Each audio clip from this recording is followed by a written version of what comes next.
Hello there, it's good to have you here. I'm the Les Meister, and welcome back to the channel for a little more of that sweet, savory, demon-slaying goodness contained within this lovely franchise known as Doom. This time around, however, the meal is a little less pleasant and may have even given me food poisoning. Today's review is on a game that I thought I would end up disliking, but in reality, I just ended up looking at it with utter confusion and bewilderment instead. I went into it with an open mind and came out with many questions. So many questions. Before I get into anything specific, I just want to say that I have not yet played the Resurrection of Evil expansion. I'm not sure if that will be a personal playthrough or if I'll put it on the channel, so we'll see about that. I'd also like to add that Doom 3 is a weird ass game. Like, it's strange, and I'm not entirely sure how I feel about all the bizarreness going on here. On the one hand, I can appreciate when a franchise tries something different. It takes balls to go on a limb and do something you haven't done before, especially if people are expecting your product to be a certain way. On the other hand, Doom 3 was not very well received by longtime fans, and it's unlike any Doom game that came before it. And if you played Doom 1 or 2, you may look at this and wonder what the hell happened, what the demon designers were doing, and how many different types of drugs the dev team was on. I'm here to answer all those questions except the last one, and dive into the truly odd world of Doom 3. Doom 3 was developed by id Software and published by Activision, releasing on August 3rd, 2004 in the US, and on August 13th in the EU. Now, if Doom 1 and 2 followed the Krabby Patty formula, then Doom 3 must be Plankton's rotten leftovers, cause this shit ain't it. Normally I talk about a game story first, but Doom 3 doesn't really have one of those, so I'll start with the core of any Doom game, the action-packed, adrenaline, junkie-style gameplay. Well, that's what Doom's gameplay used to be before Doom 3 came along and decided to jump out of the speedy, well-armed train made out of heavy metal and found itself in a completely different realm, one where the Doom name is only a shadow of its former self. So, let's see, this is what our players loved.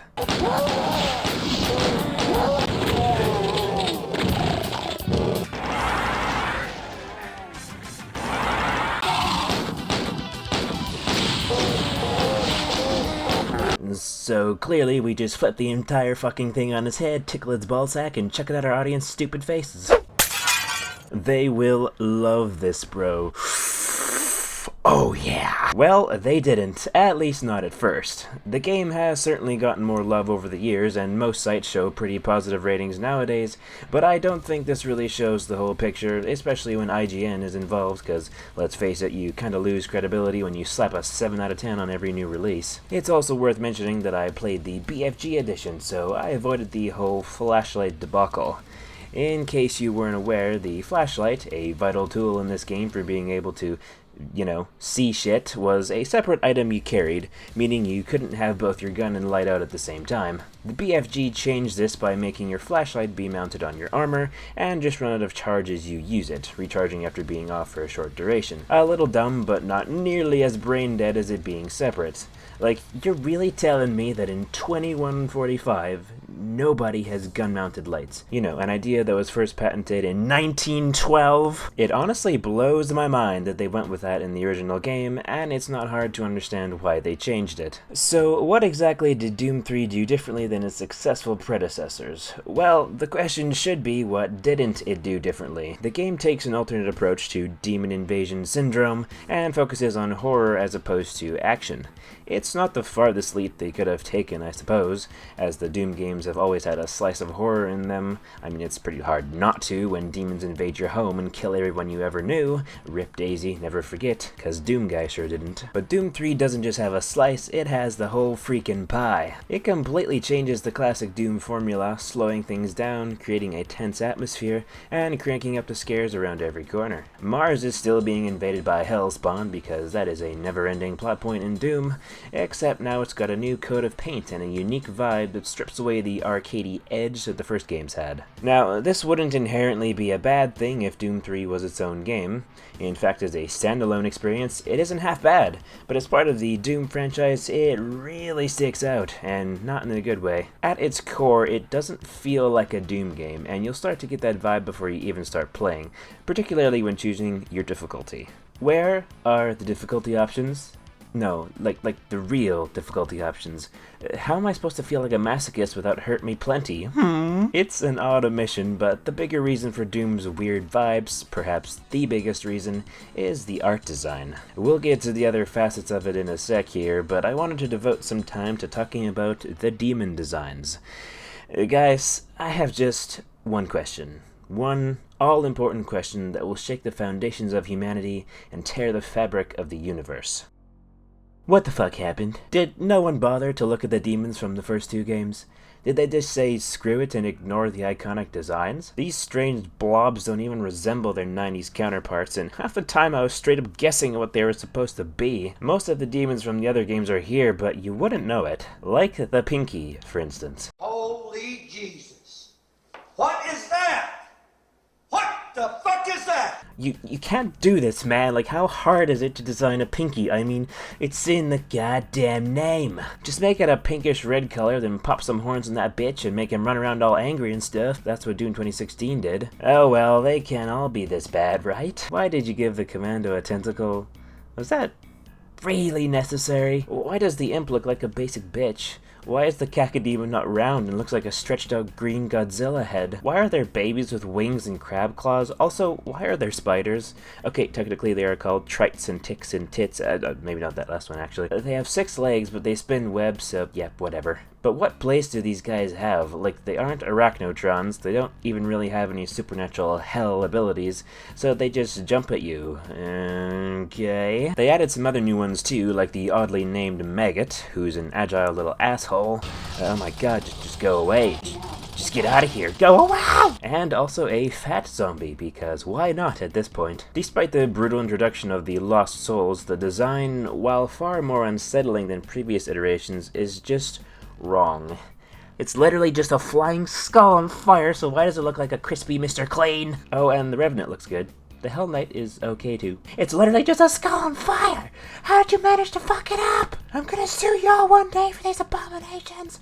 Mark my words! Okay, so one could say that I hate the demon designs, but what about the rest of the visuals? Well, in truth, I think the game looks like dog shit half the time, and the other half it's cruising along at a solid The lighting is overall pretty good, it's got that spooky vibe to it, no doubt, but some textures just look bland. Everything blends together with the mix of brown and gray color palettes, and while I understand it's never gonna be the Mushroom Kingdom out here, I just got tired of it. Of course, the awful demon designs don't help, and it can be rough to look at once you get a few hours in, and I don't think this game is aged very well graphically either. The design of the environments is fine, it's a sci-fi base that looks like every other sci-fi base you've seen before in games. There is, however, a Guns and Nachos magazine, which I will own one day, and look at that! A dookie in this here in shitter! God damn, that's some nice attention to detail. As for the gameplay itself, well, it's a very mixed bag, like a pillowcase full of candy on Halloween, stuffed with Mars bars and razor blade apples. It does pair well enough with the graphics though, and the horror is brought to the forefront with flickering lights, dark tunnels, creepy ambient sounds, and plenty of jump scares. A few too many in reality. The jump scares aren't particularly clever in terms of where they're placed or anything, often being predictable, and the demons will constantly spawn behind you, creating a rather annoying progression loop where you move forward for a bit and then suddenly there are like 5 demons trying to probe your ass. It gets rather tiresome and lame, and all I think it would really take is changing some spawn points. Demons and zombies, but mostly zombies, will also sometimes find the darkest corner possible and wait there for you, which is a lovely way to make your heart stop. In truth, the horror element is alright. It's spooky when it has to be, and some of the hallways get rather claustrophobic at times, making escape difficult. However, this also leads me to another issue, where sometimes you'll get stun-locked by a load of enemies in a tight corridor, and it's annoying as heck, but it's also not really a big deal and isn't a game breaker. This is still a Doom game though, I think, and as such, you'll be provided with loads of ways to dispatch the invading demons. Some weapons make their return, while a couple new ones show up to the party. The shooting and movement is okay? It can feel slow and clunky in certain areas and rarely ever provides the adrenaline and dopamine highs of any of the other Doom games, and the big reason for this is the fact that you gotta reload your crap now. How could you? How could you do this? Reloading in a Doom game? That being said, shooting demons is still fun. Well, if you use the machine gun, plasma rifle, or rocket launcher, everything else feels like a poor man's version of what it used to be. The pistol sucks like it always does. The shotgun is abysmal for some reason and often taking like 3 shots to take down an imp. The fists and chainsaw aren't what they used to be. The chain gun is fine but lacks a little bit of punch. The soul cube is a strangely inconsistent weapon that insta-kills one enemy at a time and also heals you, but there is no priority or targeting system, so just yeet that boy out there and hope it kills what you want it to, cause now it has to recharge. And finally, the BFG 9000, a weapon for Giga Chads, can now kill you if you let it charge for too long. Big fucking gun, eh? More like beta fucking gun. You're a beta male. Of course, Doom Guy himself is also slower and can jump about as high as a toddler, so that can certainly mess with how the combat feels. You'll come across the odd puzzle as well, and they don't do much but pad out the length of the game, unfortunately. Another thing that screws up the whole experience is the music. Where is it, dude? All the Doom games that I have played have some kick-ass music that I would not hesitate to blast out my car window as I drive past the beach on a hot summer's day. Y'all know what I'm talking about. The original Doom games have super iconic tracks, and 2016's music is one of the most awesomely metal works of art I've ever listened to.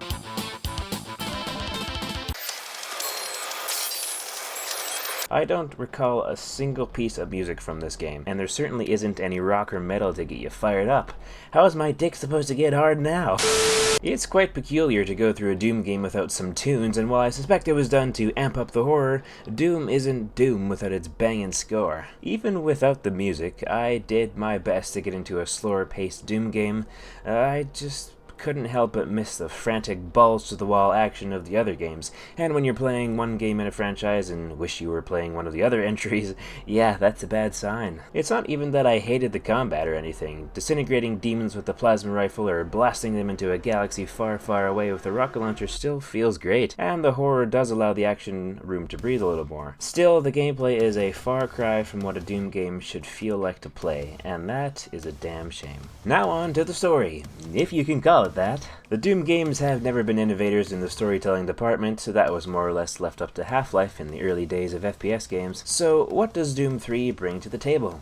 Freezer burnt leftovers. Other things. Good things, probably. So, the game starts off with Elliot Swan, his bodyguard Jack Campbell, and you, Doom Guy, or Doom Marine as he tends to get called in this game, arriving on a Mars base, because of course, and everything is hunky-dory until it's very much not, and wow does everything go to hell fast. Well, I guess hell comes here. Anyway, yeah, turns out the UAC are being a bunch of turd brains and screwing around with ancient artifacts again, so we all know what that means. You do get a little time in the intro to meet the more important characters and explore some of the areas, and I actually like what they did here. There is the odd nod to the classic games here and there, the people working at the base are just chilling in the common area, you can talk to them, and there is a sense of unease, with the odd rumor of strange creatures and weird occurrences in the lower levels. Yeah, so those suits arrived too. Weird. UAC must be worried about something. Of course, it's a Doom game, so you know exactly what is about to happen, but it's still cool. Plus, there is some interactivity with certain stuff as well, and I have always liked when games let me press buttons or pick up random things, just so I can see what happens. Now, I know the protagonist in this game is kinda, sorta, Doom Guy, but not really, serving as more of an alternate version of him where you're just a Marine in the Army Corps. As such, the iconic Giga Chad has been nerfed, moving slower and not being able to jump as high. He can take a fair amount of punishment, although not when falling apparently, as fall damage is a bit broken, and your bones will be too. He is still able to punch demons to death, but it doesn't feel as epic, and damage-wise, it's less effective than it was in the old games. Regardless, I'm still gonna call him Doom Guy, cause who the hell calls him Doom Marine? So, pretty shortly after Doom Guy's arrival, things go from fine to hellish, and the floodgates are opened as Hell's minions start pouring into the base. Welcome to the dungeon, Marine. Most unexciting place on Mars. Most unexciting place on Mars. Most unexciting place on Mars. Warning. Filtration engine in 7 seconds.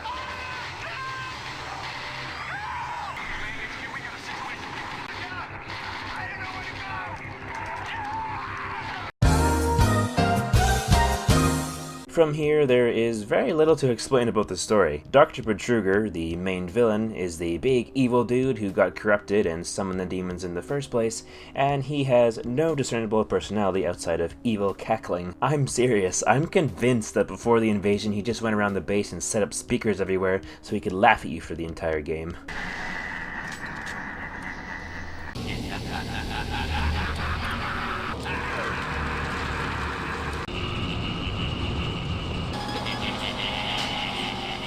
My dude, after 5 hours, it ain't that funny anymore. I get that you're evil and enjoy seeing everyone on the base get ripped to shreds, but just shut up already! He may also have dementia because he tends to just say the same things over and over again, making his dialogue a real pain to listen to. Making progress, Marine? Shut the hell up! Death will not be your end. Your soul will burn in hell forever. Death will not be your end. Your soul will burn in hell forever. Your darkest fears will soon be realized as your soul burns in hell. Your soul will burn in hell forever. Naturally, his threats have little effect on Doom Guy, who brute forces his way through the forces of hell, as he often does, and the game ends with Patruger turning into a dragon thing and flying away to reappear in the DLC. The end. I guess there's also the Cyber Demon boss fight, but it's incredibly boring and underwhelming. You just play Ring Around the Rosie, shooting a handful of basic enemies until the Soul Cube recharges, and then you blast him. Do that like 4 times, and you're done. Now that is essentially what you would do in the original Cyber Demon fight, minus the Soul Cube, but I would have expected the fight to evolve just a little bit since then. But hey, I guess we got a really awesome modern Cyber Demon fight with Doom 2016, so it's all fine. There are other cutscenes, and quite a few things are explained through notes and voice messages in your PDA. This is really where most of the lore is, and some of it is kind of interesting, but I don't really need to say much more because you've seen this story already multiple times. Either demons invade on their own, like in Doom 1 or 2, or they're helped along by someone evil with poor judgment and decision-making skills, like in Doom 3 and the 2016 reboot. The UAC is always made up of morons doing some stupid sketchy shit that inevitably gets everyone killed. Like seriously, this corporation has a worse track record than InGen, and those guys thought they could completely control genetics. Frog DNA would like a word. My point here is that Doom 3 adds virtually nothing interesting to the lore, the story is boring and predictable, and the characters are about as lifeless as me when I wake up at 6 AM. I'm sorry, but this story just ain't it, Marine. So with all that being said, the real question may be something like, does it have a place in the Doom franchise? Or perhaps you may ask, is it really such a bad game? Well, it takes a lot for me to actually hate a game, and Doom 3 does not fit under that category. It's not what I want from a Doom game, that much is true, but it's not all bad. It's fun to shoot stuff most of the time, which is probably half the battle when it comes to making Doom fun. The horror elements are not awful, and some sequences are even designed pretty well, while the lighting still looks pretty solid. The challenge is something I didn't touch on, but the game is pretty fair with what it throws at you, at least on the difficulty I played. Some moments are kinda bullcrap, but hey, that's just the way it goes from time to time with video games. I think Doom 3's failure lies not with wanting to try something different, but rather not understanding what the soul of Doom is, and why it became so beloved and popular in the first place. I criticized Doom 2 for being too similar to its predecessor, but Doom 3 took that idea and pushed it too far the other way. The other thing too is that Doom 2 held the spirit of Doom within it, while Doom 3 seemed to think it best to throw all of that out in favor of becoming something that Doom was never meant to be. The game was divisive on launch, and has pretty much remained so to this day. It was branded as a remake, with the employees of id Software even presenting an ultimatum to the owners. They wanted to remake Doom and to be fired if they couldn't. One person was fired, but the owners ultimately agreed, and Doom 3 was in development for the following 4 years. I'm a little surprised that it was all they came up with in those 4 years, but for some developers, a century would not be enough time to make a great game, and in terms of shady devs, well, Activision being involved probably didn't help things either. Of course, when you take one look at the whole situation, it would tell you that a Doom remake or reboot can absolutely work, and even revive the franchise, because that is exactly what Doom 2016 did. And perhaps Doom 3 attempted something similar, but I think the reason it didn't work was just a simple identity crisis. The developers failed to understand why people fell in love with Doom in the 90s.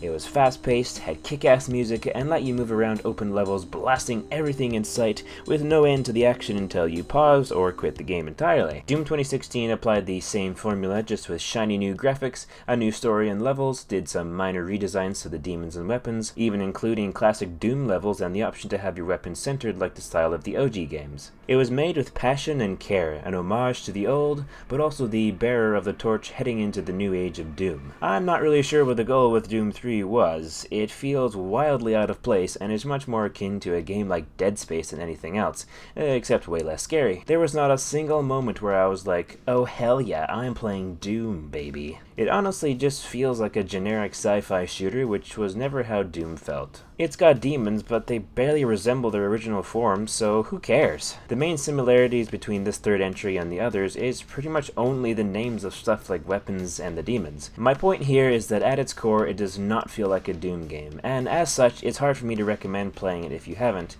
and even more difficult still for me to say it has a place within this franchise. Technically it does because it's called Doom, but I think perhaps id Software learned what not to do in a Doom game, and maybe, just maybe, that, in and of itself, is the role that Doom 3 plays in his franchise, and that may even be its legacy. Thank you all very much for watching. If you enjoyed this video, then consider giving it a like and subscribing. The support for the channel is always appreciated. Much love, take care, and until next time.